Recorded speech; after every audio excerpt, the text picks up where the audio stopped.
അങ്ങനെ ഫൈനലി അൻപോട് കൺമണി എന്ന ചിത്രത്തിൻ്റെ ആദ്യ ഷോ ഇപ്പോൾ കേരളത്തിലെ വിവിധ തിയേറ്ററുകളിൽ ആരംഭിച്ച് ചിത്രത്തിൻ്റെ ഫസ്റ്റ് ഹാഫ് റെസ്പോൺസ് ഒക്കെ പുറത്തുവന്നുകൊണ്ടിരിക്കുകയാണ്. ആ ഒരു അപ്ഡേഷനാണ് ഇന്നൊരു വീഡിയോ ഭാഗത്ത് നൽകിയിരിക്കുന്നത്. വീഡിയോയിലേക്ക് മുൻപ് വീഡിയോ ലൈക്ക് ചെയ്യുക, ചാനൽ സബ്സ്ക്രൈബ് ചെയ്യാൻ വേണ്ടി ശ്രമിക്കുക. അർജുൻ അശോകൻ, അനഘ നാരായണൻ എന്നൊക്കെ പ്രധാന കഥാപാത്രങ്ങളായെത്തി ഇന്ന് റിലീസിനെത്തിയ ചിത്രമായിരുന്നു അൻപോട് കൺമണി. എല്ലാ സിനിമാ പ്രേമികളും ഒരേപോലെ അൻപോട് കൺമണി എന്ന ചിത്രത്തിൻ്റെ റിലീസിനായി ഏറെ ആകാംക്ഷയോടെ കാത്തിരിക്കുകയായിരുന്നു. ഫൈനലി ചിത്രത്തിൻ്റെ ആദ്യ ഷോ ആരംഭിച്ച് ഇപ്പോൾ ചിത്രത്തിൻ്റെ ഫസ്റ്റ് ഹാഫ് റെസ്പോൺസ് ഒക്കെ പുറത്തുവന്നുകൊണ്ടിരിക്കുകയാണ്.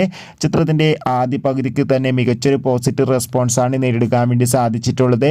ചിത്രം കാണുന്ന സിനിമാ പ്രേമികളെല്ലാവരും ഒന്നരകം പറയുകയാണ് അൻപോട് കൺമണി എന്ന ചിത്രം മികച്ചൊരു ഫാമിലി കോമഡി എൻ്റർടൈൻമെൻ്റ് ആണെന്നും ചിത്രത്തിൽ അർജുൻ അശോകൻ്റെ മികച്ച അഭിനയം തന്നെ കാണാൻ വേണ്ടി സാധിക്കുന്നുണ്ടെന്നും. എന്തായാലും അൻപോട് കൺമണി എന്ന ചിത്രത്തിൻ്റെ കൂടുതൽ അപ്ഡേഷൻ അറിയാൻ വേണ്ടി നമുക്ക് കാത്തിരിക്കാം. ചിത്രം കണ്ടവരുടെ അഭിപ്രായം കമൻറ്റ് ചെയ്യാൻ വേണ്ടി ശ്രമിക്കുക.